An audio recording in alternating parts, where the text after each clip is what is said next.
I took a step out of the bedroom and I could see that he was dumping brown liquid, which was oil, over the top of his head. And it was at that point that I realized that the stove was on.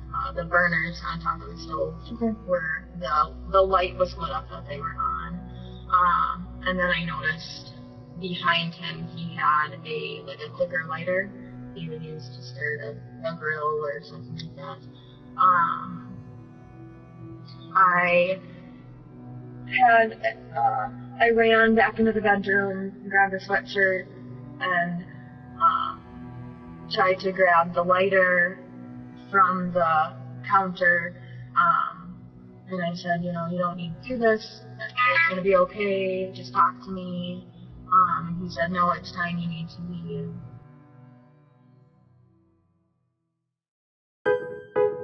Hello and welcome back to my channel. I'm Gavin. Thank you very much for being here. For those of you who are new, this is part 2 in my series about the case of David Scott Elmquist. If this is your first time watching one of my videos, I highly suggest you go back and watch part 1 in this series because it sets everything up for this video. It describes the marriage that David had with his wife of 11 months, Emily Mannanen Elmquist. It goes over the struggles they had making their relationship work, and it talks in depth about the mental health issues that David experienced just days before his tragic death on February 8th, 2018. There's a link in the description below to part 1, as well as a link back to Cheryl and Dale's coverage of the case, which is terrific. After this video, you should watch her videos too. Before we get deep into the details of the hours leading up to David's death and everything that happened in the aftermath, I want to give a shout out to my friends Cherry and Morgan, who host Crimepedia, a weekly podcast that I think is probably right up your alley. We spent a fair amount of time together at CrimeCon UK, and these two are spectacular in their coverage of cases around the world. But I'll let them tell you all about it. Hi, I'm Cherry. And I'm Morgan, and we host the true crime podcast Crimepedia, where we investigate unsolved crimes and cold cases from across the world. We work with law enforcement and victims' families to help spread the word about cases that need more help. So join us every Tuesday wherever you download your podcasts. And follow us on social media. Just search for Crimepedia.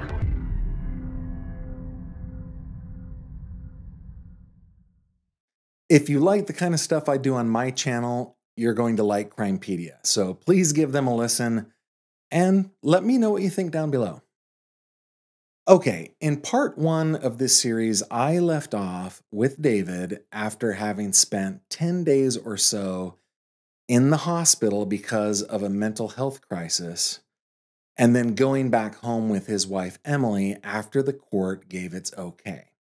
If you remember, I read part of the transcript from the court hearing. The hospital where David was staying wanted him to stay a few days longer. They were concerned about his safety and his well-being. Emily and the rest of the Elmquist family wanted him to be able to come home. They thought that was going to be the best thing for him. Of course, in hindsight, we know that that wasn't a good idea. But the day after the hearing, David went home. That was on January 30th, 2018. He would be dead just 10 days later. But we'll get to that. I'm skipping ahead. Remember that while he was in the hospital, he didn't allow his doctors to release any information about his diagnosis or care to his wife. He only allowed it to be given to his parents. It's a huge red flag, I know, but in the moment, everybody thought that the best thing was for David to be home. Yeah, David stayed in the hospital, I believe it was for 11 or 12 days. I think they decided to keep him longer just because of his instability. And they did have a court hearing, which at the time I was very sick. And I would have gone. I was planning to go. But So they had this hearing, and Miss X was on the stand. We have the transcript, and she said she would support him coming home and all that. He had never had an episode like this before, she said under oath, which if you read the transcript, he would have never been released from the hospital if she would have said, hey, he's been doing crazy stuff for 3 months or 2 months or whatever it is. I think it was Judge Lean who was presiding over it, and if you read the transcript, you can see that he was, very concerned about the condition and was uncertain whether or not David should be released from the hospital. And, they say perjury generally is prosecuted when it affects the outcome of the hearing. So here you have a gal, which I've said before, we all wanted David out of the hospital, but we didn't know he had these several weeks or months of mental health issues. But yeah, had she told the truth, he would have never been out, and her lie, you could easily argue, attributed to his death. Again, I go over the court transcript in pretty good detail in the last video I did, and you can read it in its entirety over on my website, which is gavinfish.com. So at this point, David is back home and is in the care of his wife, Emily. From what I can tell looking over the records and talking to David's family, he was trying to get back to normal. He even went skiing a couple days after he got home. The court, though, didn't want him to move too quickly back into regular life, so he didn't go back to work right away. He was just spending a few days focused on his mental health before he tried to get back to normal. So he was released on a Tuesday, the 30th. So on the 30th of January, he was released. The next day, he came out with Emily to visit us. I don't think anything stood out there. David went skiing the next day on a Thursday out at Powder Ridge.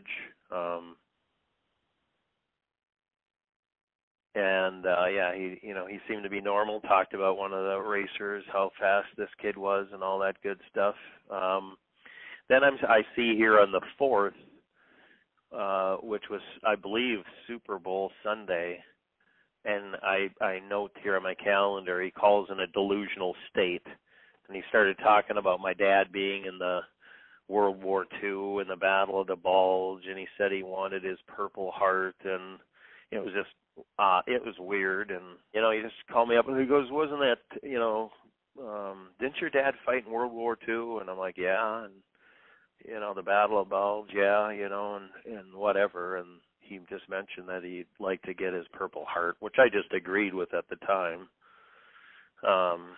But, yeah, so it was peculiar. It seemed there was some other statement or something he made, but he was over at his in-laws' house, watching the Super Bowl. So, it was a sign, and Miss X also admits that, he was going in and out of psychosis the week he was out of the hospital. On the 5th, I was actually traveling back to the cities with my wife, driving right by his apartment on the highway there, and so we decided to call him. And then he did ask us, what do you think about Emily? And, of course, I've always, we're pro-marriage, and we want to support marriage, the sanctity and sacredness of marriage. So, I said, that he's, you're married, she's your wife. My wife piped in something like, we pray for you, whatever. But I think he was at a wit's end even on that night. So that was on a Monday night. He's asking us, what do you think of Emily? So it became pretty clear shortly after David was released from the hospital that he still wasn't doing all that well. And that makes me question, admittedly, again, with the benefit of 2020 hindsight, why didn't they take him back to the hospital? Of course, everybody who David left behind has been asking themselves that question and others, right? How could we have prevented this? How could we have understood better what was going on? Why couldn't we see the signs? But then it hit me. I think Emily said in 2 of her interviews that she was in grad school at the time of David's death. And we're going to get to that shortly. But I'm also aware that she works at a school that serves students on the autism spectrum as well as those with other learning abilities. And I also know that she works as a teacher there.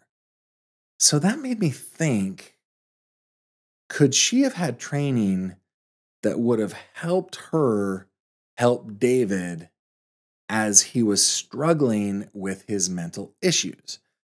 Now, I reached out to Emily, but she never responded, so I asked his sister Amy about that. So at that time, I know when she lived out here in North Dakota, she worked for a family, I think, that had a child that was autistic and was kind of like a nanny, but then had those different, I don't know if it's certifications or trainings or whatnot that helps them do different therapies or I forget what it's called, things with them. But I know for a fact that she worked also at these summer camps for people with disabilities. And I remember a detailed conversation where, I asked her, what do you do when they get, combative or, and she told me that she had training to help de-escalate the situations with mentally ill people and that she had gone through these, whatever they are, just how to talk to them, how to distract them. And she had more training with the mentally ill, autistic, Down syndrome, all these different types of people with mental disabilities. She had more experience with them than I did as a registered nurse. And so to this day, it absolutely blows my mind that my 24-year-old brother, who had never had any mental health issues his whole life, not only has his first mental breakdown with someone in this field, but that she missed every single sign, never got him help, okay? And then even when he was at his most vulnerable, she's smacking him. And then on top of all this, my brother dies in the most bizarre and most horrific way in the I don't want to say at the hands at, but with this person who's had all this experience. You just can't make this stuff up. This is Dateline on steroids. And I don't know how someone with as much education and experience and hands-on training failed and missed everything so horribly, completely missed the mark. So at least according to Amy, Emily had some training that may have equipped her in some way, large or small, to recognize the instability of David's mind the final 10 days of his life, and maybe could have helped her help him.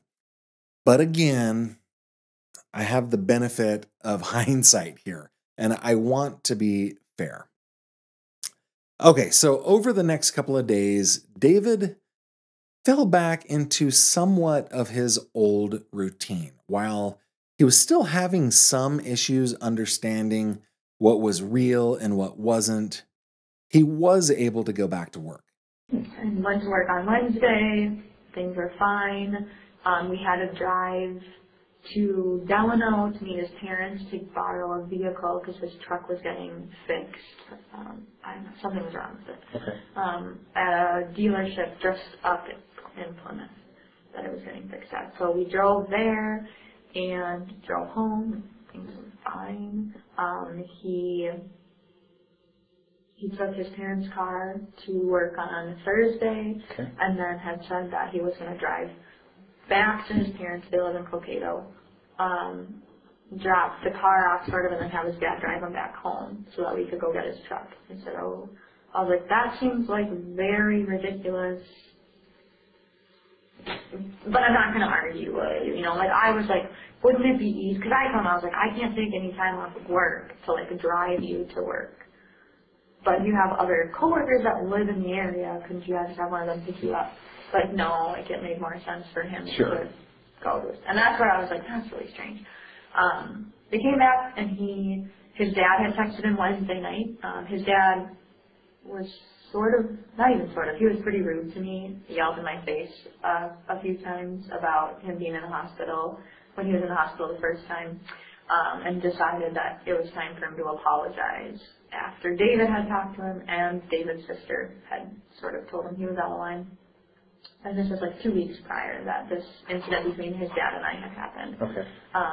And so David was like, yeah, my dad wants to apologize. And I had a terrible day at work on Thursday. Like, everything that went wrong, that could go wrong, went wrong. And I was just like, I don't want to deal with this. I just want to go home and snuggle with my dog and my husband and whatever.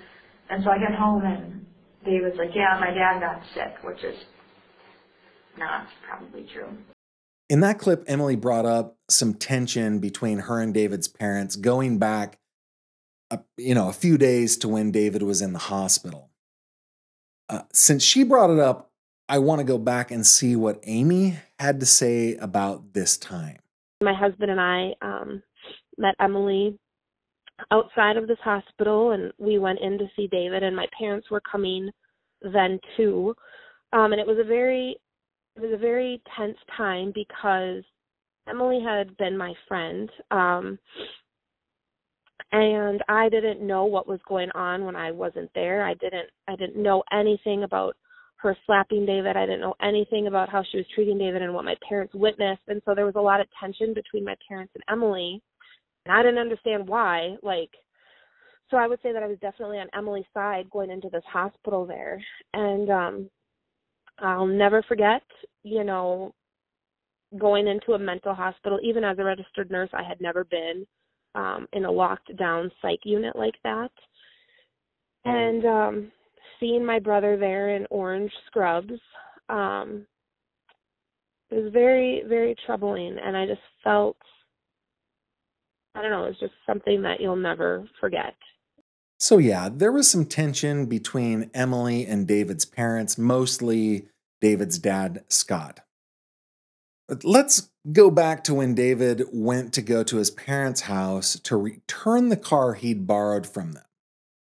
This happened on the afternoon of February 8th, 2018. And within 8 hours of that time, David would be dead. His truck was being worked on, and I let him, borrow one of our vehicles. So he drove out here to, so I would ride back with him and drop him off at the dealership so I could, and then drive back. So we were waiting, I suppose, maybe for my wife to get home from work. She's working at the school at the time, and just chatting. And then he just brought up his marriage. He was very, uncomfortable with it. He asked me, how would this affect you at the church, which is really way out there on one level, but it just demonstrates his sensitivity and also his respect for his parents and respect for marriage. But he's like, how is this going to affect you at the church? And I told him that has nothing to do with anything. And it's not like I would have jumped on the bandwagon, divorce her, but clearly had I learned what had been going on, I would have supported 110%. The goal was really to get him home and observe. He asked me, would you support me, going out to work, if I'm stable? So he did talk in those terms, and I said, sure, absolutely. I said, you can live here for a few months, and if things are going good, you can go out there and work. No problem with me. So that was the plan. The plan was to get him home and observe him and get him, which we didn't know at the time, but in a more protective environment, By all indications, it was emotional and psychological abuse that he was dealing with. There's two things that stood out. One was he said to me, you know, and I whatever understood his situation with his marriage, he said, yeah, I don't even know if this is real. And I thought it was just relating to me being so understanding. I think he thought, you know, I was, you know, would have been upset or what have you, but it's really not that much of my business. But I wasn't, but he just made that comment, which was kind of odd, but I just went with it. And then later, he had been, you know, using chew tobacco, which he was trying to quit, so he wanted to get some nicotine gum. So we're going to take off, and then I said, come on, guys, let's go. And then he's like, wait, I don't want to go back to the hospital. And that's when I was just like, wow, you know, where is this guy at? But other than that, he just seemed real tired. And, you know, he's coherent on everything else. But those two statements stood out, and, you know, he was planning to move home the next day. So we would have observed him and I think concluded that he needed to go back to the hospital. But, of course, we never had that chance.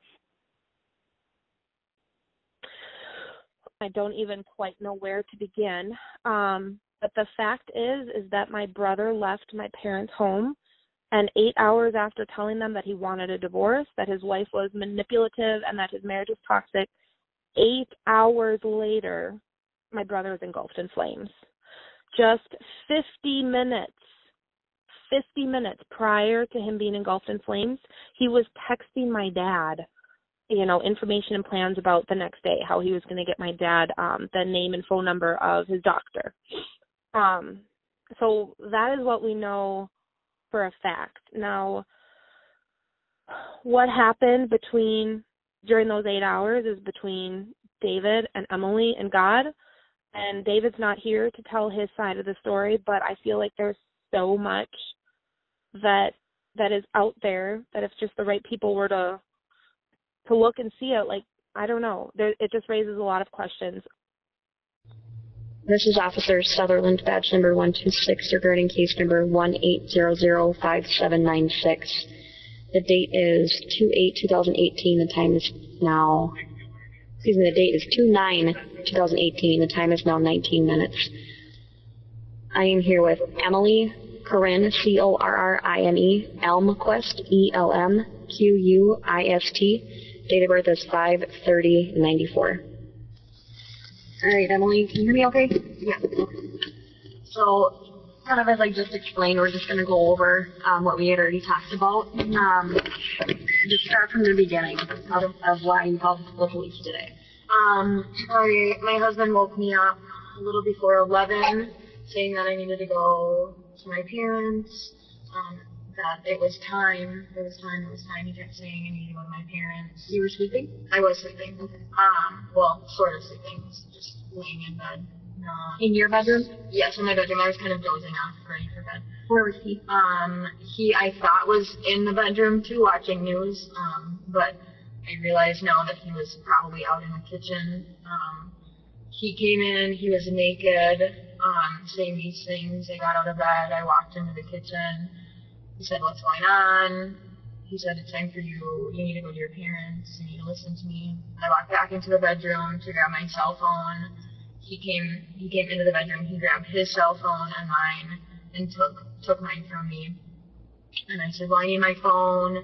He told me that he would give it back to me when I left to go to my parents. I said, okay. I went back into the bedroom to grab a shirt, and I started to hear a splashing sound. I took a step out of the bedroom, and I could see that he was dumping brown liquid, which was oil, over the top of his head. And it was at that point that I realized that the stove was on, the burners on top of the stove where the light was lit up that they were on. And then I noticed behind him he had a clicker lighter he would use to start a grill or something like that.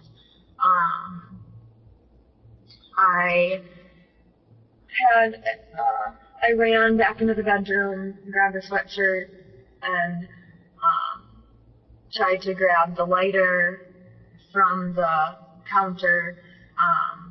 And I said, you don't need to do this. It's going to be okay. Just talk to me. And he said, no, it's time. You need to leave. And he grabbed I grabbed, and he still had the oil up, and some got all over my arms and my clothes. And I went into the bathroom quickly to rinse off the oil that was on my arms, ran back out into the hallway area, and grabbed my phone, started to yell, scream, help. He put his hand over my mouth and said, no, no, no. I was able to grab a key off of a key hanger that we have by the door, had my phone, my sweatshirt, and was able to get our dog to come out. I got into the hallway and shut the door, and I started to scream help again. There was a man that met me in the hallway, and they said, what's wrong, what's going on? And I said, he has oil, he's trying to start a fire. He opened his apartment door to get his partner out. My dog started to run into their apartment. I got the dog's attention, ran down the hallway, and while I was running, I dialed 911. Got on the phone with the dispatcher, realized I didn't have my vehicle keys, so I couldn't get into my vehicle, but I had my husband's vehicle keys. Went out a side door, so I didn't have to go back into the building in the case that he was starting a big fire. Ran out the side door, was talking with the dispatcher about what was going on, and then slowly made my way back around here. Okay. Did you see or smell any smoke before you left? As I was in the hallway, I did turn back, and I did see some smoke start to come out from the bottom of the door. Not a lot, just a little bit. Okay. This was recorded by Officer Molly Sutherland of the Plymouth PD. The recording took place inside her police cruiser, as I understand it, and was just minutes after David had been taken to the hospital. The entire recording is about half an hour long, and you can hear it in its entirety on my website, which again is gavinfish.com. But I want to go through the main points Emily told Officer Sutherland that night. First, she said that she was asleep in the bedroom and was awakened by David, who was completely undressed, telling her that she had to leave. She thought David had been in the kitchen before she did this. That's number one. Next, she apparently got up out of bed and went to the kitchen to get some things. I guess she decided that she was leaving, which I find strange, to say the very least, because as I listened to Emily tell the story, it seems like David is having a repeat of the mental break he had a few weeks prior. And I think it's odd that she would just leave him in that state. But that's what she said she did. Okay, next. She said he took her cell phone and said she could have it back once she left. So she goes back to the bedroom to get a sweatshirt when she heard what she described as a splashing sound. She goes back into the kitchen and sees him, this is according to her statement to Officer Sutherland, pouring oil all over himself. And let's find out a little bit about what this oil is. So when David lived out here in a double wide on our farm, he had multiple bottles of crude oil, Gatorade bottles, Mountain Dew bottles, Coke bottles, and then he had one giant jug, which we believe is the jug that was used on the night that he died. I have a photo of this actually on a shelf. And this was no secret to anyone. David, for whatever reason, kept some unrefined oil. I don't know if it was from all the different sites that he worked on, like if he would just take a little bit from each site or whatever, but it was a souvenir to him. He gave my family a small bottle. I know he gave other people just small bottles, and they even had like cute stickers on it that said like Bakken oil from Western North Dakota. And I still have this in my kitchen cupboard to this day. And David told us, like, he would take the cover off and he'd smell it and he'd say, "That is the smell of hard work and money." So yeah, it was no secret that for whatever reason, he just thought this was the coolest stuff. I think that he was just blown away that you could make so much money off this brown liquid in the ground. And he was very proud of his time out here. And that was just the souvenir, I guess, that he chose to take with him. Okay, so according to Emily, David is pouring crude Bakken oil all over himself while he's in the kitchen. She said she saw that the stovetop burners were turned on and that he had a lighter nearby. What kind of lighter was it? This is Minnesota Fire Marshal investigator Casey Stotts interviewing Emily about 6 months after David died. It was just like one of those Bic lighters. Like what they call like a Scripto type lighter? Yeah, like you just click it, like use for your grill or something. Okay.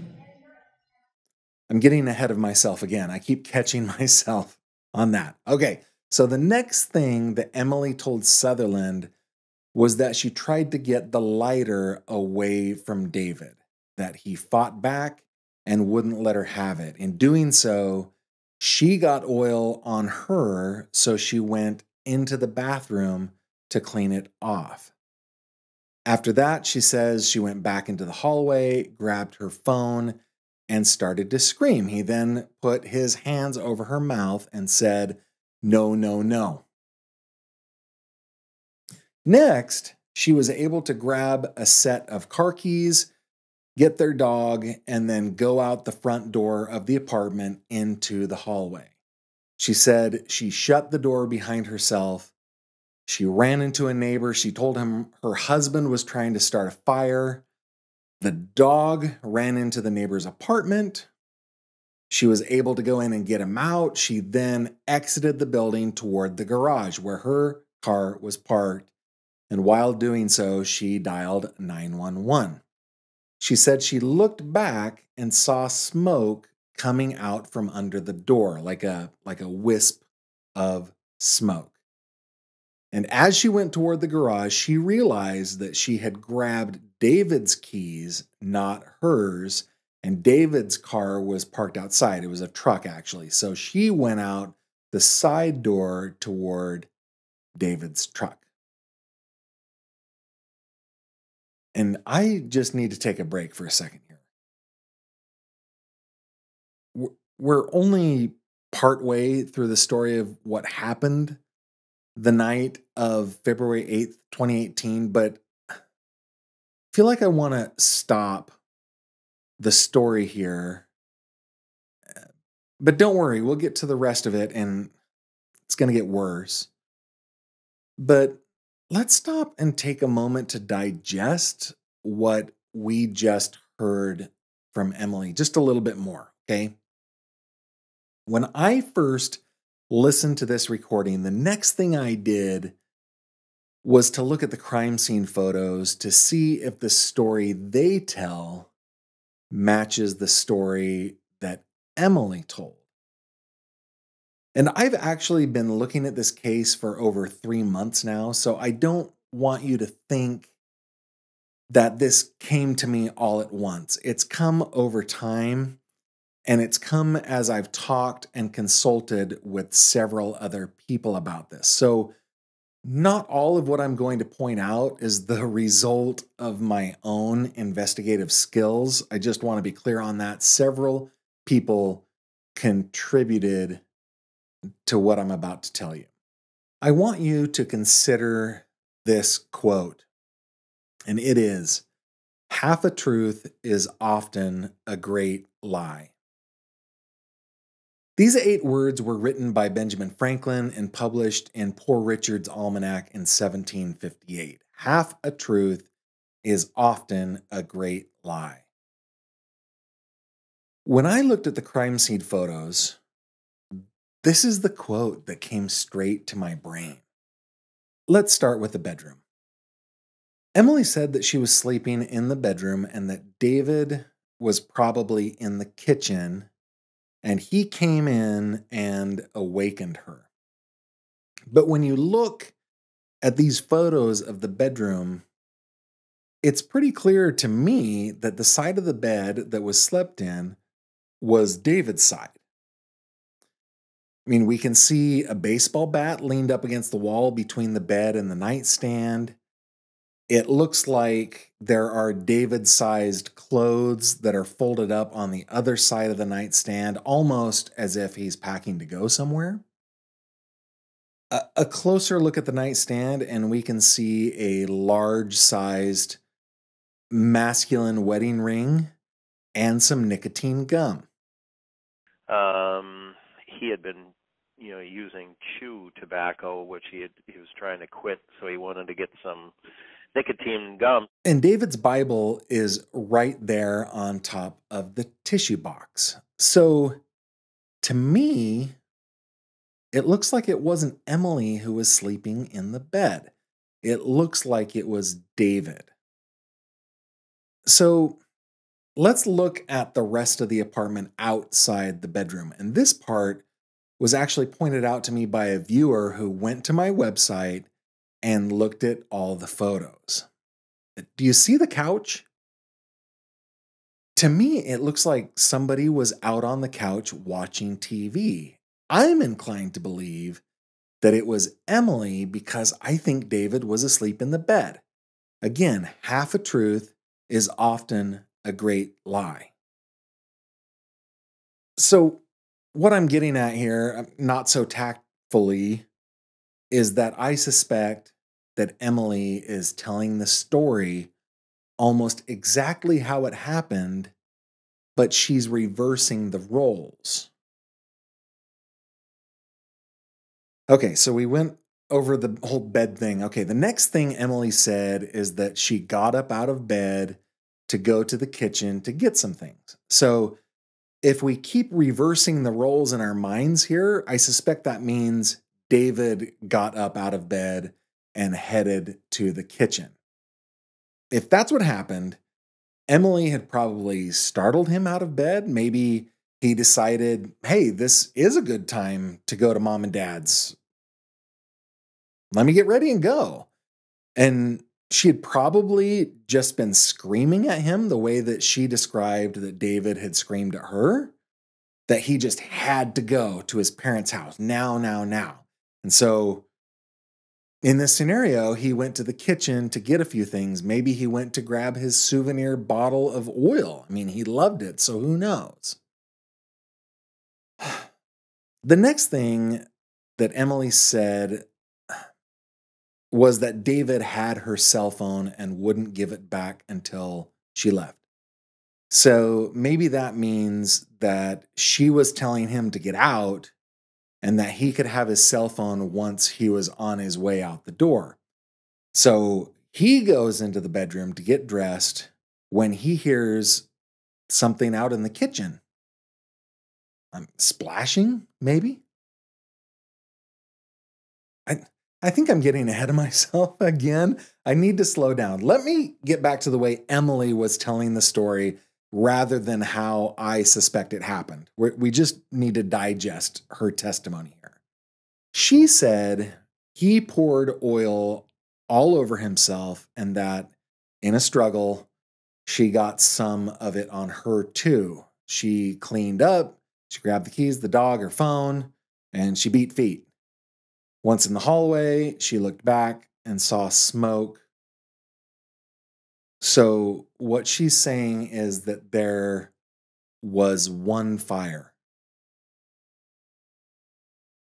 Only one fire. And that's where the crime scene photos really tell me a story that contradicts what Emily said happened. This is a view of the dining room through the kitchen and into the entryway. There are two separate and distinct fires in this photograph. One by the sink and dishwasher on the left side of the galley kitchen, and one above the range on the right side.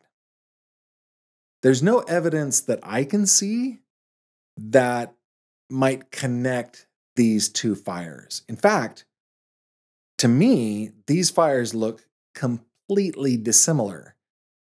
And do you see all the unburnt oil all over the floor?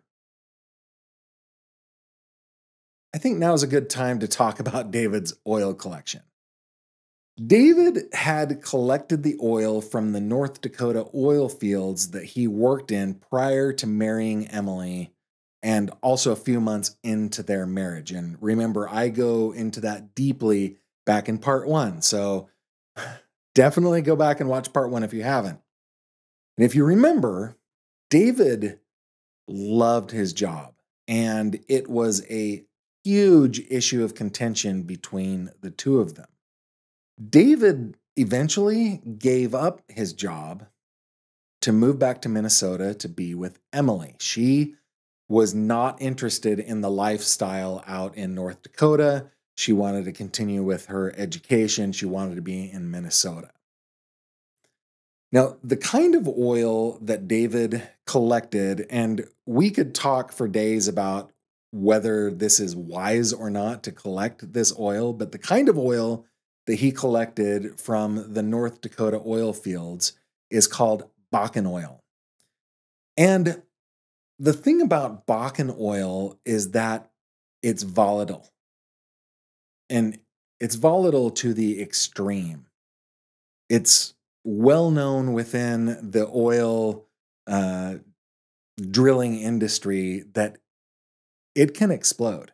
Coming from a layperson's understanding of crude oil, what I've learned is that Bakken oil can be as flammable as gasoline. And that's because of all the volatile organic compounds inside it known as VOCs. They are suspended throughout it. They are compounds like toluene, xylene, benzene, and hexane. They're all extremely volatile, and they make up as much as 15% of the oil by weight. Bakken oil is also known to contain high concentrations of hydrogen sulfide, an extremely flammable gas.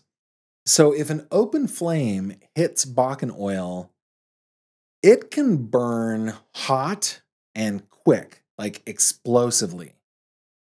And that's what I think I see right here next to the dishwasher and sink. A burst of heat, a burst of heat. But there are a couple of other things I see in the photos that seem odd to me as well. Okay, take a look at this photo. This is a wooden bench in the entryway of the kitchen that is burned on one leg. You can see the burn there on that leg that is close to the wall. But the wall that it's next to is completely unburned. I mean, all it has is a little soot on it, I guess. So how did that bench's leg get burned? I think I want to come back to that. Let's go back to this photo. Remember how I said like 10 seconds ago that if Bakken oil is exposed to fire, that it burns hot and quick? Well, we see that there was heat next to the sink and the dishwasher, and that means that there was a flame, like a hot, open flame. We know that there was a flame because, and I'm going to get to it, David was burned. Over 90% of his body. So why is all this Bakken oil all over the floor unburned? There shouldn't be any oil here. It should all be burned into carbon, the kind of carbon that you see on the walls there. That should all just be black soot. Half a truth is often a great lie. Emergency responders were dispatched at 10:59 p.m. on February 8th, 2018. They began arriving just a minute or so later. Because so many police officers were sent to the scene, we have 11 individual reports that we can take a look at to see what happened from their point of view. And you can go to my website, once again, gavinfish.com, and you can read everything in its entirety. But this is what I've pieced together. Again, this is from the police's point of view. When police arrived on scene, they learned that David was inside the apartment, that he'd thrown oil all over himself, and had threatened to light himself on fire. Of course, this would have had to all come from Emily, right? The threat part isn't anywhere in the recordings of her, though, I mean, it's implied in her story.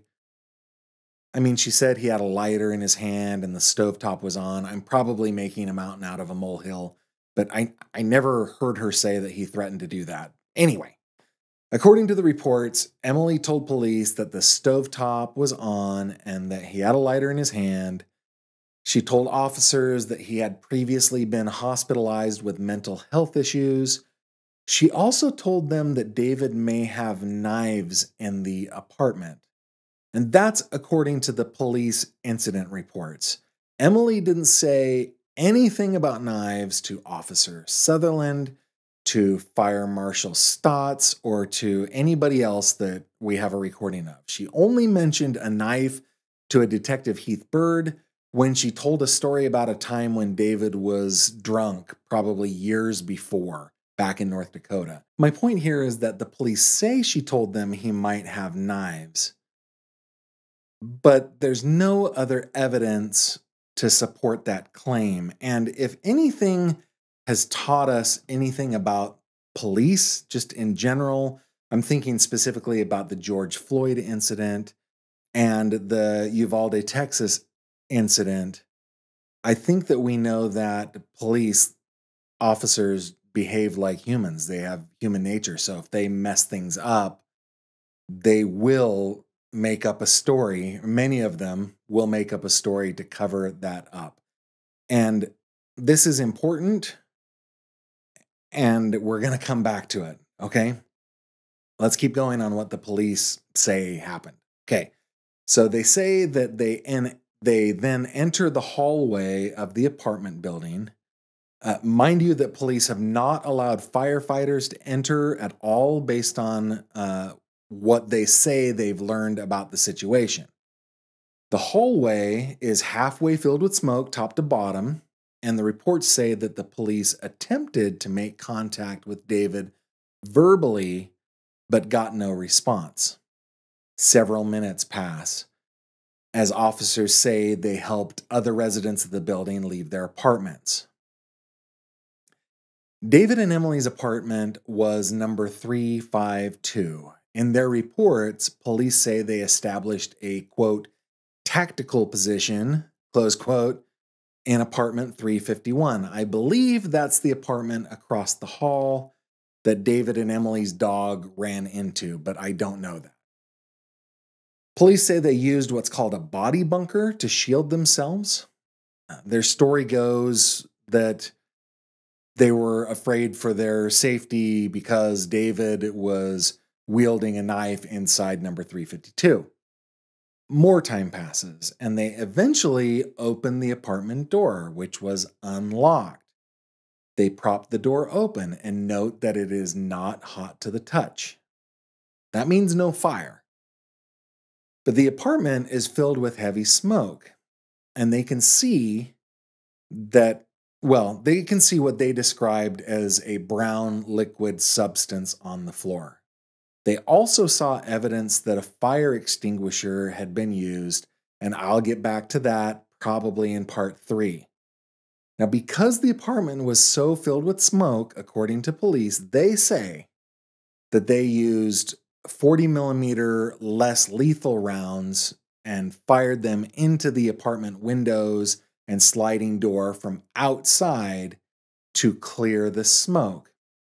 It turns out that the windows were already open, but the door was closed, and when the round hit it, it shattered. And remember, this is February in Minnesota. People don't keep their windows open in February in Minnesota, which means somebody opened them before police and firefighters got there. My guess is it was David.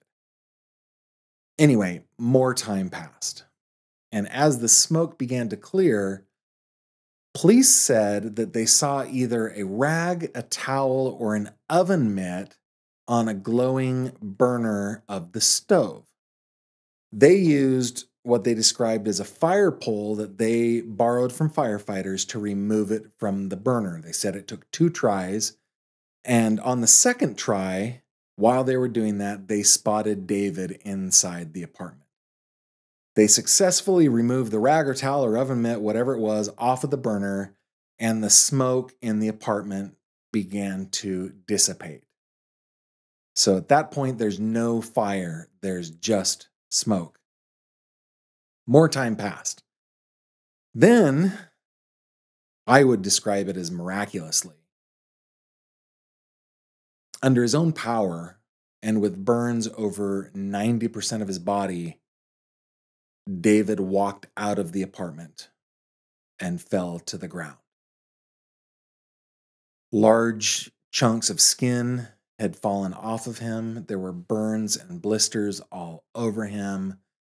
He was bleeding. And guys, from the time police arrived to the time David stepped out of the apartment, somewhere between 38 and 39 minutes had passed.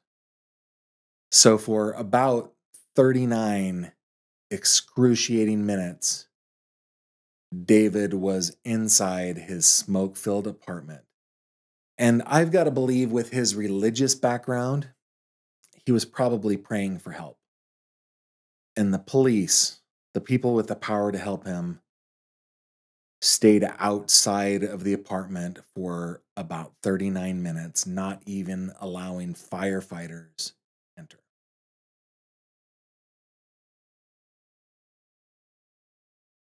With David on the floor, obviously not a threat to their safety, police instructed him to crawl towards them. Can you even imagine that? He had to crawl toward them for help. At that point, I don't know how, but it finally occurred to police that David was not a threat. So he was placed on what they called a mega mover and taken to the ambulance that delivered him to the hospital. I was up really late on my laptop sitting in our family room. So I believe it was like 12:35 or something like that. So the alarms went off at 11 o'clock. So an hour and 35, hour and 40 minutes later, I get a phone call. I go upstairs like, man, I got to get to bed. What is this? And then all of a sudden I look at my phone and it's ringing and I see that Miss X had called my phone, which I don't think she had ever done before. And I figured initially, like, she's mad because I'm supporting David moving home. And I thought, I don't want to talk to her now. And then my wife, she called my wife's phone, which my wife is getting up and walking down the hall trying to grab it. And then that call dropped. And then she called back mine and she just said, I don't know how to tell you this, but David started a fire. He started himself on fire, and it doesn't look good. And I'm like, what? So anyways, we just, I just couldn't believe it. I ran out and jumped in the car and raced off to Minneapolis. Then she called us when we're 10 minutes down the road that she talked to the surgeons and that there's not much they can do and they give them 1% chance to live. That's what she tells me on the phone. So David was back to the hospital. Emily called my parents and said, I don't know how to tell you this, but David started a fire. He started himself on fire, and he has a 1% chance of survival. And my dad is like, what? And my dad is very much the strong leader in our family. He just nurtures and takes care of my mother and whatever. My mom had to drive my dad to the hospital because my dad was crying and wailing so much he could not even believe what was told to him about his son. And I think, every aspect of this is so hard, but when in the mental hospital, David had asked Dad, like, hey, Dad, will you look after me and take care of me? And Dad said, yeah, I will. Yeah, when he came to the hospital, Miss X was there with her mother, They just seemed, I would describe it as kind of scared. I mean, they kind of went back. You know, normally in this situation, families would come together and hug or what have you, where I approached them and, you know, hug them. They just seemed kind of stiff, and Miss X, I could tell, you know, had been crying. And I guess, you know, my dad is just very hysterical. They had to bring him into a different room to talk to the doctor or whatever. And the doctor came in, and my dad said he kind of remembers listening to him, but he just kind of shooed him away like, I understand. You can't do anything for him. Like, my dad was just in complete shock. Yeah. So anyways, we went and looked at David, and I talked to the surgeon, and they just said there's nothing they could do. And I guess I didn't see any value. And of course, you don't have any time to anticipate these things, but I've never really believed in keeping people alive that should not be alive, so I didn't have any problem in taking him off the ventilator, and I was not in the best of shape, so we left the hospital. It got to the point where when they told my dad, like, you know, we're gonna pull the plug, my dad asked, how long is this gonna take? And they said, well, it's really hard to know that because he's so young. It could take minutes. It could take hours. We don't know. And my dad is literally having a heart attack, right? And so my mom and dad went and kissed David goodbye and said their goodbyes, and they left the hospital. Looking back, I would have probably kept him on the ventilator longer. Maybe even let the other siblings come and see him, but again, he was in terrible shape. So I suppose that was my quick thinking at the time, that you don't want to see your brother in this condition. We found out later that David died alone with the nurse and the chaplain, that Emily was not in the room either. And the only reason my parents left is because they thought Emily would be there as the wife. My dad is having a heart attack, and so they left. And this is something that just makes us all so sad and so sick, because David was so loved. And had we known, there would have been a room full of people surrounding David when he died. I did talk to a chaplain, and I think she said she was in the room with David when he died. I guess I wish I would have stayed with him and just prayed with him as he passed. We were told that because he was young and healthy, he could have survived several hours like that, and I just don't think emotionally, neither myself nor my wife could have. That would have been very difficult, but that'd be one of many regrets I have. That's a sad thought to me. It's like David was alone in his apartment for 38 minutes and nobody went in to help him. And then he dies alone, and it's just, if you knew David, he just didn't deserve this. Like, of all the people out there, I don't know. So I choose to believe that, God says he'll never leave our side. And so I choose to believe that God was there with him, but it's still so hard thinking about my baby brother just completely failed by every single person that was there that night. Ugh. With Emily and David at the hospital and the scene secured, investigators took photos of the inside of the apartment. This photo is included in the set. This, I presume, is the evidence that Plymouth police needed to show that David was indeed armed with a knife. And I'm going to come back to this in part 3 of this series. I won't forget it, I promise. But for now, I want to go back to this photo again. This is where I want to focus my attention. 2 fires. One on the left side that shows there was enough heat to melt the dishwasher, and one on the right that was just a sooty, smoky smolder of a fire on top of the stove. Unburnt Bakken oil all over the floor. Oil that should be completely consumed in an explosion of heat and destruction if it were there when that first fire was lit. A charred bench leg next to a wall that is unburnt. And then there's the matter of the lighter that Emily said David had. If everything went down the way she said, it would be somewhere in the photos or police reports.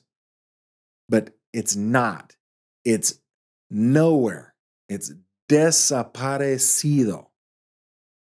Now, later, Emily said her mom found it as they were cleaning the apartment, but I'm not going to get distracted by that. I'll do that in the next video. So I've looked at all this, and by now in this video, you know what my opinion is. So let me tell you this way. Let me tell you how I would write what I think happened in that apartment if I were writing a novel based on the crime scene photos and the interviews of Emily Mannanen Elmquist. And again, I'm just a layperson. I mean, with a proclivity to dig out details, but this is only my opinion, and this is how I would write the fiction. I'm going to call my fictional victim Mike, and his killer will be named Emma. Before I write my story, let's reconsider 6 things. Number 1, Ben Franklin is right. Half a truth is often a great lie. Number 2, the first fire. It was a hot, quick fire, perhaps just a couple of moments, enough to violently burn David over 90% of his body, melt the dishwasher, and then it was mostly out. This fire was explosive, the kind of fire you'd expect from Bakken oil, but only if you were an expert in Bakken oil. Consideration number 3, the burned bench leg. Now, the burn couldn't have happened where the bench was. It had to have been moved closer to the dishwasher and sink because that's where the fire was. And remember, in real life, Emily is almost a foot shorter than David. Remember that. Number 4, the second fire. This one was a smoky, smoldering fire that originated on the stovetop. It was still smoking almost 39 minutes after police arrived and they removed a rag or towel or oven mitt from the stovetop. Number 5, the unburnt Bakken oil on the floor. It could not have been present when David, the victim and epicenter of the first fire, exploded into flames. If it were, the entire kitchen would have been engulfed. It had to have been poured on the floor after the first fire was put out and before the second fire was started. And lastly, consideration number 6, the lighter. The lighter that I'll get into later, but for now, let's just say it's the lighter that Emily told police she saw, and it's nowhere to be found.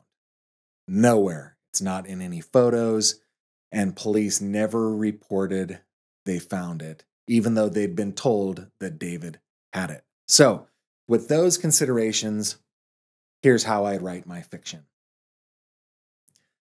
Mike tells Emma that he's been to see his parents and that he was going to leave her and stay with them.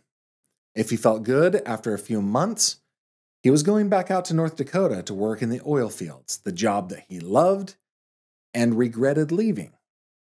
They have a fight. He begins getting his things ready to take with him before he turns in for the night on his side of the bed. He's tired. There's a lot of turmoil in his life. He needs to rest for a few hours.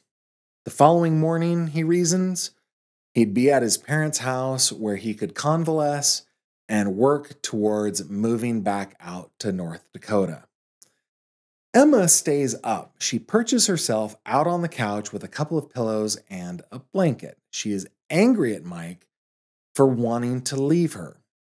At about 10:45, not being able to take it anymore, she goes into the bedroom, wakes up Mike, and insists that since he wants to leave her anyway, he needs to do it now. Right now. So he starts to gather his things, trying hard to stay mentally well enough to get the task done when her temper just erupts. And Mike freezes the same way he did 3 weeks prior as his wife smacked him in the face while he was on all fours on the floor, defenseless. There he is. Somehow he's standing next to the kitchen sink, but he's in a trance. Emma sees Mike's souvenir Bakken oil. She hates that oil. It represents everything that's wrong with her marriage. And in a rush of anger and resentment, she slides the wooden bench up next to Mike, climbs up, grabs the container, and pours the oil over Mike's head. He's unfazed. He's just not there mentally, and it infuriates her. She grabs a lighter. It's on the counter next to Mike. She pulls the trigger, and a small flame appears at its tip. She can't control herself now. For some reason, she can't possibly understand in the moment, she touches the flame to her oil-soaked husband. And he explodes in a burst of light and heat that causes her to jump back. She watches as he falls to his knees in front of the sink next to the dishwasher. The only part of his skin that is spared is on the wrists that lay on the countertop in front of the sink as he grabs on, trying to stay upright. He fails. He collapses backwards, hitting his head on the refrigerator door, breaking the handle off. Emma doesn't know what she just did. She sees that she has oil all over herself. She goes into the bathroom and quickly washes it off. While she's in there, she thinks. She didn't mean to do what she did. It wasn't planned. She didn't know that the oil would ignite like that. How could she have known that that would happen? That oil had been in their home, and it was that dangerous, she asked herself. But she can't leave things the way they are. She's past the point of no return. She's in deep trouble now. Images of her future life spent in prison or worse flash through her mind. She decides that she needs to cover her tracks. So she goes back out into the kitchen, scooches the bench back into its normal position in the entryway. Mike is wandering around the apartment. He's incoherent and in tremendous pain. His skin is sloughing off of him everywhere he goes. It would be a mercy to do what she just planned to do while she was in the bathroom. She grabs the container of Bakken oil and dumps it all over the floor, starting in the dining room, walking backward through the kitchen and down the hallway that leads to their bedroom. This stuff is explosive. She just learned that the hard way, and Mike is paying the price for that lesson. She can't be here when it goes up. She looks at the stove. Perfect. It's electric. She can put something on the burner and it won't light up for a couple of minutes. She turns the burner on. She grabs a towel and tosses it on the burner. She doesn't have much time now. She needs to get the dog and run, which she does, grabbing a set of keys as she exits the apartment, the door closing behind her.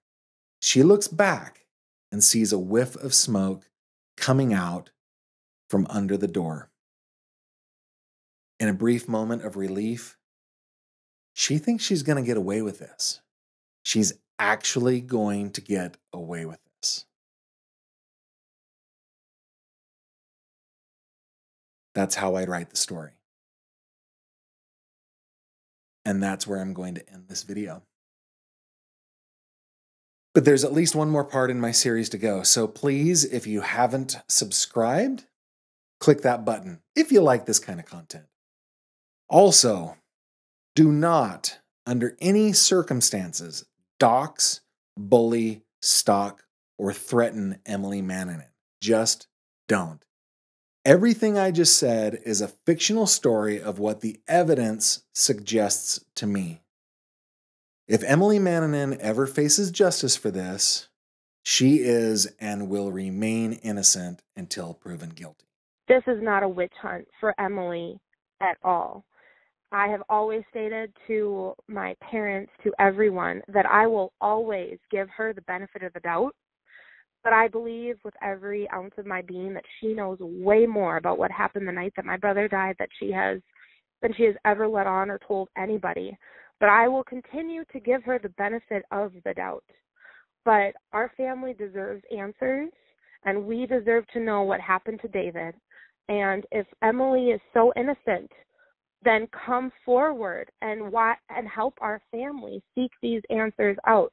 Why doesn't she care that my brother was left alone for 38 minutes, that nobody went in to help him? Why did she not one time tell any first responder to go help David? It's extremely troubling. And so I just want to make sure that as I definitely divulge and share all this very intimate personal stuff about Emily, this isn't a witch hunt for her, but the truth will set you free, whatever that truth may be. And I even called her back in 2019, I believe, and left a voice message. And this was after we had discovered that my brother's undersides of his wrists weren't burned at all.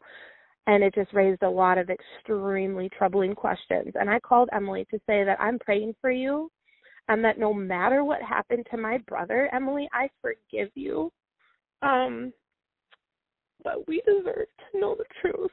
So I hope that she does hear this, and I hope that that little teeny part of her that maybe still has a conscience or empathy or cares about David's family, I hope that she just does the right thing. All the Elmquist family wants is an unbiased investigation into the death of their son, brother, and uncle. You can help them by signing their petition on change.org. There's a link below, as well as a link to their GoFundMe campaign to help them in their struggle for justice for David. Please remember to check out Crimepedia wherever you listen to podcasts. You're going to love it. And with that, I bid you adieu. Hope to see you the next time. Take care. I still can't wrap my brain around how any human being could harm another human being, whether it's intentionally or unintentionally. And so it's very difficult for me to think about this girl that lived in my house, that watched my children, that I was friends with, that I hung out with. It's very difficult for me to understand that person that was in the room with David the night that this all happened. But I will say I do not believe that my brother could have held a jug over his head and poured oil all over himself and spared the insides of his wrists. I do not believe my brother had his first violent and psychotic episode, coincidentally, 8 hours after telling my parents he wanted a divorce.